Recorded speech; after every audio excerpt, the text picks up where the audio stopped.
Hi, folks. Welcome to the Prepared Homestead. This is Travis. Thank you all for stopping by to watch. Well, just some update on a few news items. A Chase Bank in Ohio exploded today. Reported some injuries and some people potentially trapped inside. Now, that could have changed, but that was initial reports. They're saying they believe it was a gas line. Maybe it was, and maybe it was just an accident. Who knows? But it is kind of strange, Chase Bank.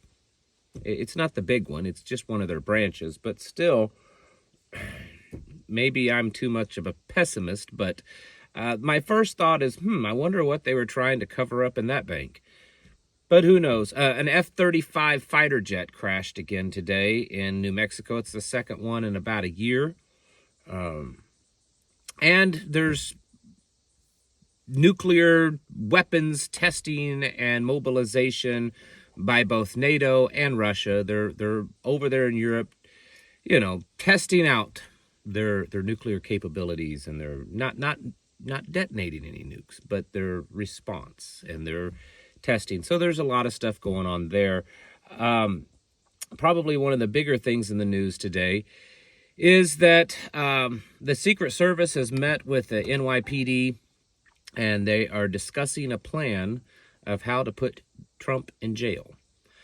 Apparently, his court case, or one of his many court cases, is wrapping up, and the judge directed the jury to basically, and this is kind of my paraphrasing, but basically that, you can still convict Donald Trump of being guilty, even if you don't believe that he's guilty, is somewhat what the judge said. And so, like I said, the Secret Service have met with NYPD to come up with a plan of how to imprison, put in jail, a former president that gets Secret Service protection. So are they going to imprison some Secret Service agents? Are they going to be living at the prison too, or basically working at the prison? Who knows? Along with that, the Biden campaign did some big press conference right in front of the courthouse where the case was going on inside with Trump. And, a big old show of all the important actors and stuff that are supporting Joe Biden and wanting to throw Donald Trump in jail. And I am not a fan of either, really, honestly. I mean, sure, I'll admit that Donald Trump is at least on the surface, the appearance is that he's better than Joe Biden. But I'm still not a huge fan of him. But I will admit that we are pretty much in a banana republic at this point. Much like nations we've read about and we've heard about, South America and Africa and other countries where if you don't like your opponents, you throw them in jail. And that's what it looks like we're having. If this happens, if Donald Trump gets thrown in jail, what do you think will happen? I don't know. I don't know exactly, of course, but I really want your opinion. What do you think will happen? Is it going to be a civil war? Because that's what a lot of people talk about. If they really do throw Donald Trump in jail, his safety and his security is in jeopardy. Something could happen to him and take him out of the campaign. Who knows? I would think that the most likely scenario would be house arrest, probably there in his Trump Tower in New York. But it's possible that they could put him in jail. And who knows what's going to happen because of that. There's a lot of people that are very diehard Trump supporters that very possibly could take up arms against something like this. And honestly, I believe that that's part of the motivation behind all this. It's not so much to take Trump out. It's to, cause some kind of confrontation between the people. And we could see that. I make a lot of you people upset because I'm not a diehard Trump supporter. I don't believe that he's the coming Messiah or whatever that some people say. And I honestly believe that he's probably just playing a part in a big old game. I don't personally believe he's this big outsider that's playing outside of the system. I think he's just, he's got a role to play, like all of them. And we are getting close to an election. And I know that we look and talk about all these other important things, immigration and, currency, economy, debt, inflation, supply chains, war, all of the pandemic, all of these things that are happening. And they're real.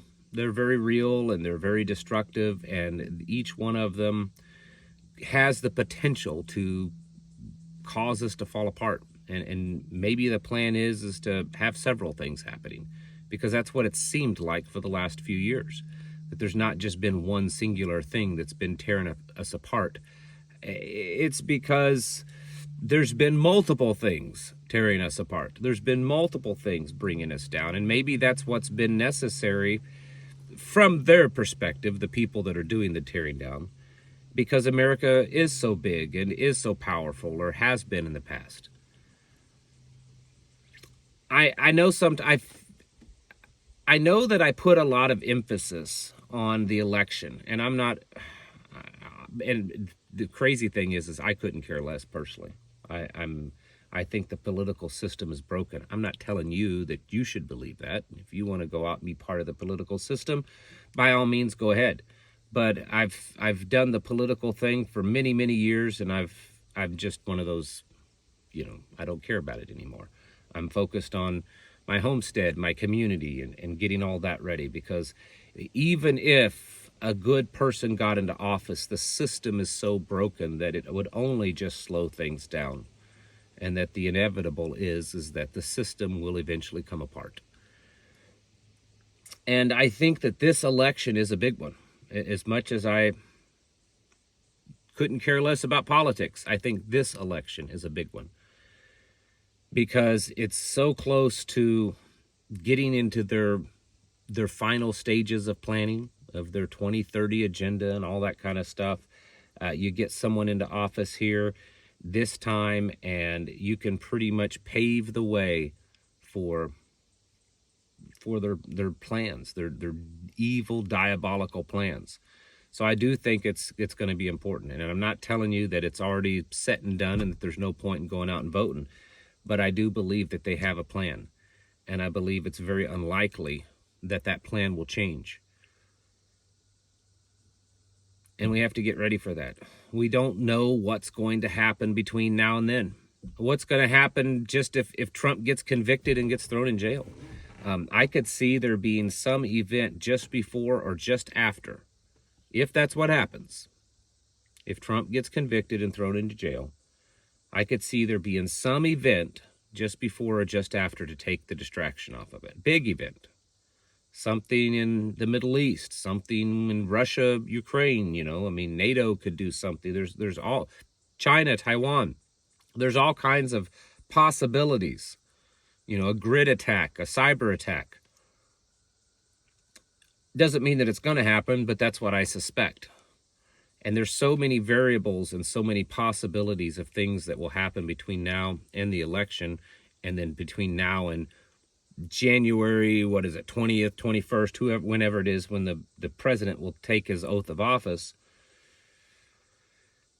that we have to really be gearing up for this stuff. Because I just can't see, based on the last presidential election and what they have done thus far, I see no possibility of this election just going and happening normal. I mean, if it does, this coming November, this coming December, if it's just smooth sailing and everything's happened and nothing, it's just all been fine, then I'll get on here and I'll happily admit it. But I just can't see at this point that this coming election, between now and the election and the inauguration, that it's all going to happen without any kind of hitch.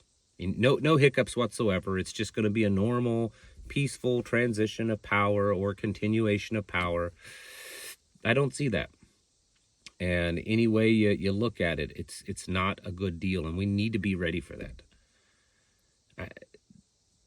Does that mean it's going to be the final end thing, that it's all falling apart and it's all? Maybe not, but it's still something we should prepare for. You have time, you have months to be stocking up, putting back, getting your ammunition, getting your food, getting your medical, getting your water, working on your homestead this summer, trying to make sure that you're getting it as self-sufficient as you possibly can. Developing skills, developing relationships with the people around you, your neighbors, your tribe, your community, whatever it is. If I'm wrong, what's the worst thing that's going to happen? You're more prepared.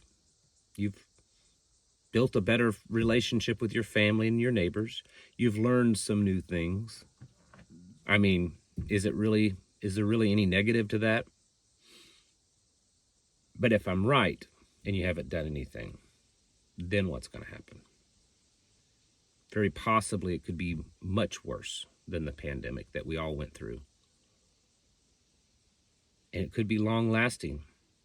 And if the election turns out the way many of us think it will have very long repercussions to us. And things will dramatically change. And we need to be ready for that. It's time to get your houses in order, folks. You need to be preparing mentally, physically, and spiritually. Thanks for watching, and I'll catch you in the next video.